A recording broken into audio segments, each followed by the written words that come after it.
going to read Sylvester and the Magic Pebble.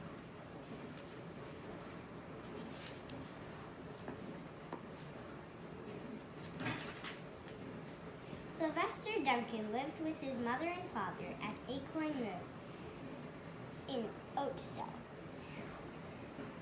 One of his hobbies was collecting pebbles of unusual shape and color.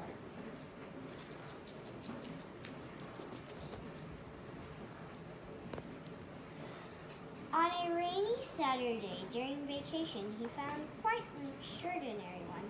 It was flaming red and shiny and perfectly round, like a marble. As he was studying the remarkable pebble, he began to shiver, probably from excitement, and the rain felt cold on his back. "I wish it would stop raining," he said. To his great surprise, the rain stopped. It did not stop gradually, as rain usually did. It ceased. The drops vanished on the way down. The clouds disappeared. Everything was dry, and the sun shined down as if it never existed.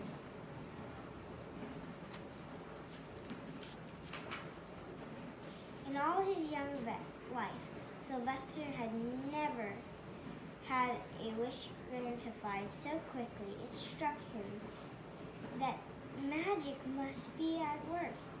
He guessed that the magic must be in the remarkable-looking red pebble, where indeed it was. To make it a test, he put the pebble on the ground and said, "I wish it would rain again." Nothing happened. But then he said the same thing, holding the pebble in his hoof. The sky turned black. There was a light remaining clap of thunder, and the rain came shooting down. "What a lucky day this is," thought Sylvester. "From now on, I can have anything I want. My father and mother can have anything they want. My relatives, my friends, anybody, and can have everything they want." He wished the sun shining back in the sky. He wished the wart on his left foot would disappear. His left hoof to disappear. It did, and it did. And he started home, eager to amaze his father and mother with his magic pebble. He could hardly wait to see their faces. Maybe they wouldn't believe him at first.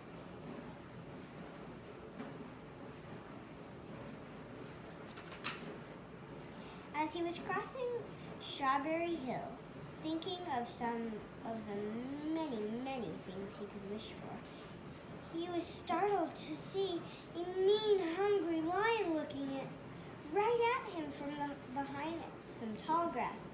He was frightened. He couldn't be so frightened. He could have, if he hadn't been so frightened, he could have made the lion disappear, or have wished for him safe at home with his father and mother. He could have wished for the lion to turn into a butterfly, or a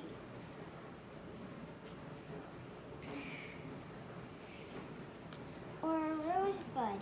He could have wished for anything, but he panicked and he couldn't think carefully. I wish I were a rock," he said. He became a rock, and the lion came bounding over, sniffing the rock. 100 times he walked around it and went away, confused. Perhaps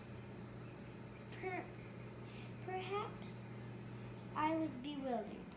I saw that little donkey clear as day. "Maybe I'm going crazy," he muttered. And there was Sylvester, a rock, on Strawberry Hill with the magic pebble laying beside him. On the ground, he was unable to pick it up. Oh, how I wish I were myself again, he thought, but nothing happened. He had to be touching the pebble to make the magic work, but there was nothing he could do about it. His thoughts began to race like mad. He was scared and worried, being helpless. He had felt hopeless. He imagined all the possibilities,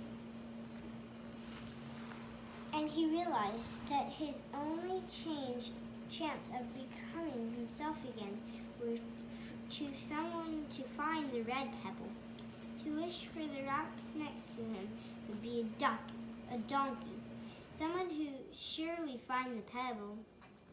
It was so bright and shiny, but what on earth would make them wish for the rock or a donkey? The chances was 1 in a billion at best. Sylvester fell asleep. What else could he do? Night came with many stars.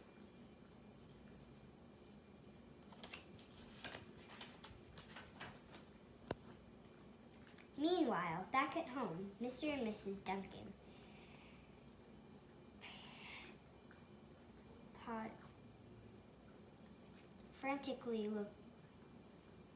looked frantically with worry. Sylvester had never come home later than dinner time. Where could he be? They stayed up all night wondering what had happened, expecting Sylvester would surely turn up in the morning, but he didn't, of course. Mrs. Duncan cried a lot, and Mr. Duncan did his best to soothe her. Both longed to have their dear son with them. "I will never scold Sylvester again as long as I live," said Mrs. Duncan, "no matter what he does." At dawn, they went about inquiring all of the neighbors.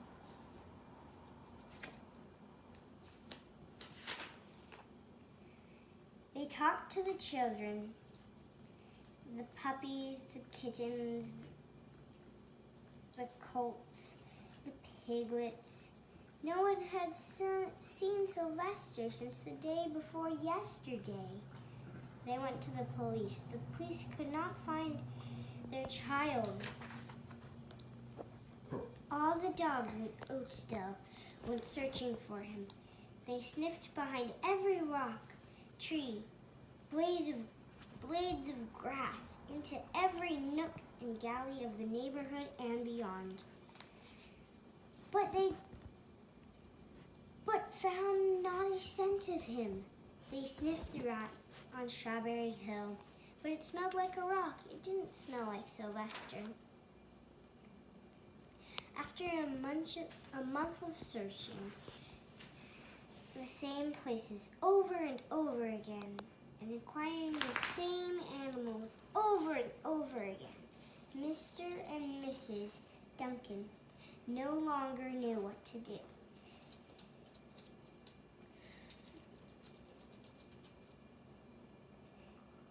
They guessed that something dreadful must have happened, and that they would probably never see their son again. Thought all the time he was less than a mile away. Though all the time he was less than a mile away. They tried their best to be happy, to go about their usual ways.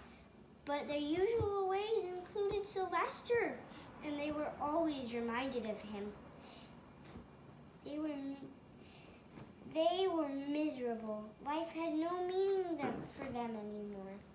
I'm going to take a quick pause of this story and drink some water. You guys should too. This is a really long book.